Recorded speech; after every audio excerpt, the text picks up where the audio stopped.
नमस्कार, मैं डॉक्टर विजय शुक्ल। तमिलनाडु दक्षिण की सियासी कहानी और एजेंसी राज में फंसे राज्य की अहमियत और निशाने में लेने की कवायद वाली इस कहानी की शुरुआत किसी बार टेबल या ठेके से नहीं, बल्कि सत्ता के गलियारों से होती है।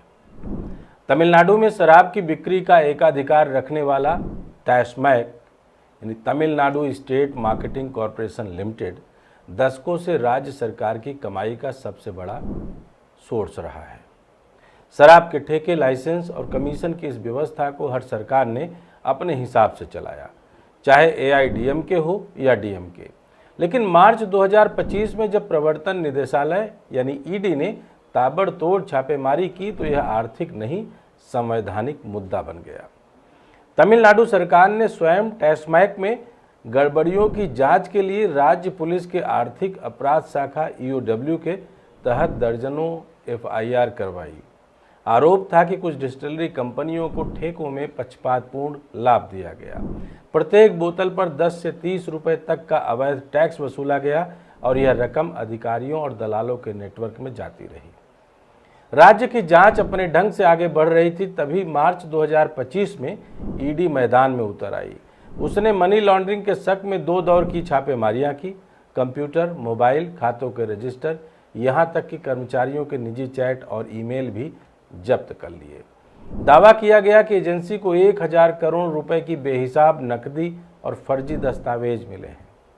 राज्य सरकार ने इस कार्रवाई को संविधान के अनुच्छेद 246 और 7वीं अनुसूची का उल्लंघन बताया, क्योंकि पुलिस, कानून व्यवस्था और शराब नीति स्पष्ट रूप से राज्य सूची के विषय हैं। 23 अप्रैल 2025 को मद्रास हाईकोर्ट ने ईडी को जांच जारी रखने की अनुमति दी। अदालत का मत था कि अगर प्रोसीड्स ऑफ क्राइम यानी अपराध से अर्जित धन राज्य की सीमाओं से बाहर गया है तो ईडी के पास जांच का अधिकार बनता है। लेकिन राज्य सरकार ने इसे चुनौती देते हुए सुप्रीम कोर्ट का दरवाजा खटखटाया। डीएमके सरकार का कहना था, हम शिकायतकर्ता हैं, आरोपी नहीं। ईडी को राज्य की जांच में हस्तक्षेप करने का कोई अधिकार नहीं। यहीं से कानूनी बहस और राजनीतिक संघर्ष का नया दौर शुरू हुआ। 14 अक्टूबर 2025 को सुप्रीम कोर्ट में सुनवाई के दौरान मुख्य न्यायाधीश बीआर गवई की पीठ ने ईडी से तीखे सवाल किए। जब राज्य पुलिस जांच कर रही है तब केंद्र की एजेंसी क्यों समानांतर जांच चला रही है? क्या यह राज्य के अधिकारों का हनन नहीं? क्या यह संघीय ढांचे के खिलाफ नहीं है?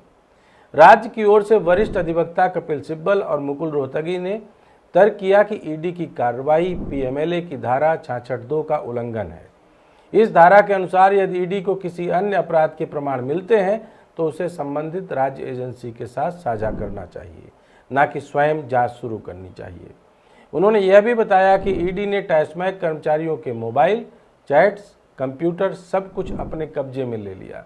महिला कर्मचारियों को घंटों तक रोके रखा, जो न केवल अधिकार क्षेत्र से बाहर की कार्रवाई है बल्कि निजता के अधिकार यानी राइट टू प्राइवेसी का भी हनन है। वहीं ईडी की ओर से अतिरिक्त सॉलिसिटर जनरल एसवी राजू ने कहा, राज्य पुलिस ने 47 केस दर्ज किए हैं पर भ्रष्टाचार जारी है।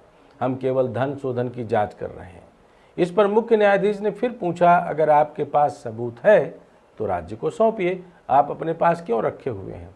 यह संवाद इतिहास में इसलिए दर्ज रहेगा क्योंकि अदालत ने पहली बार सीधे यह सवाल पूछा कि क्या ईडी राज्यों की पुलिस पर सुपर पुलिस बनती जा रही है। पीएमएलए यानी prevention of money laundering act 2002 के तहत ईडी का अधिकार क्षेत्र केवल निर्धारित अपराधों से उत्पन्न धन की जांच तक सीमित है। यानी मूल अपराध की जांच राज्य पुलिस या सीबीआई जैसी एजेंसियां करती हैं।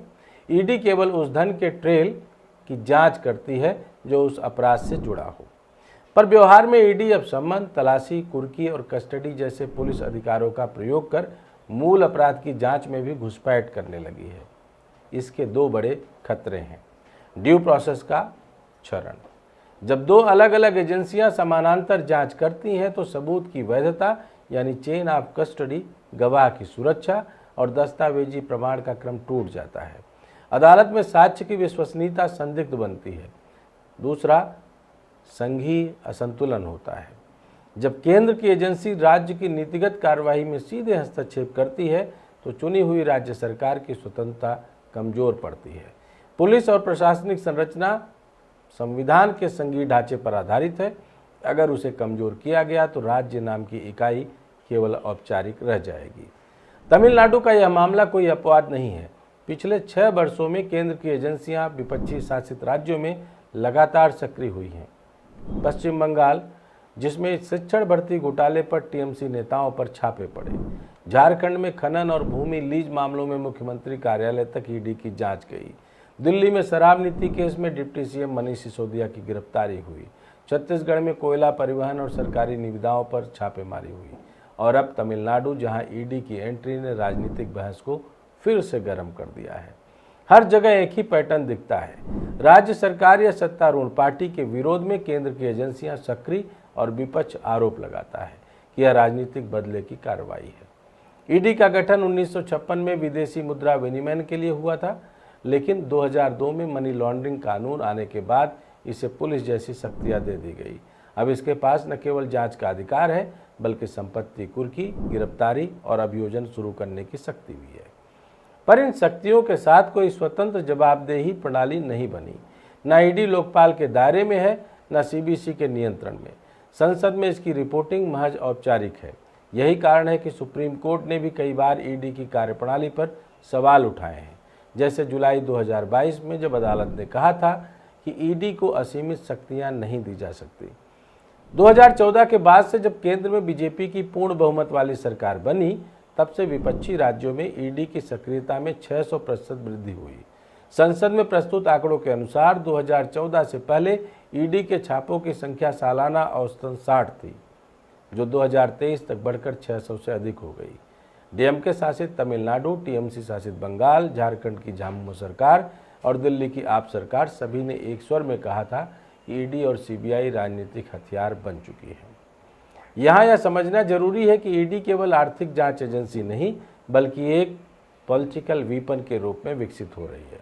किसी राज्य की नीतिगत असहमति, केंद्र की आलोचना या चुनावी टकराव, सबके बाद अचानक जांच एजेंसियां सक्रिय हो जाती हैं।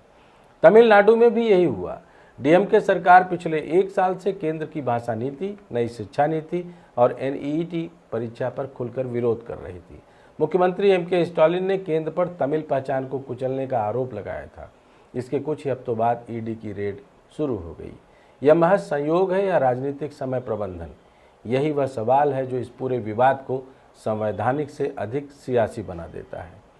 सुप्रीम कोर्ट ने सुनवाई के दौरान जो टिप्पणी की, वह केवल तमिलनाडु के लिए नहीं, पूरे भारत के संघीय ढांचे के लिए चेतावनी है। मुख्य न्यायाधीश गवई ने कहा, पिछले 6 साल में मैंने कई ईडी जांचें देखी हैं, लेकिन अब मैं ज़्यादा नहीं कहूँगा, नहीं तो मीडिया में छप जाएगा। यह वाक्य जितना संयमित है, उतना ही तीखा भी। यह इस बात की ओर इशारा है कि न्यायपालिका स्वयं भी एजेंसी की निरंकुशता से असहज है, पर खुलकर टिप्पणी नहीं कर पा रही, क्योंकि हर बयान को सियासी रंग दे दिया जाता है। हालांकि अदालतों ने कई बार ईडी के दायरे पर सीमाएं तय की हैं।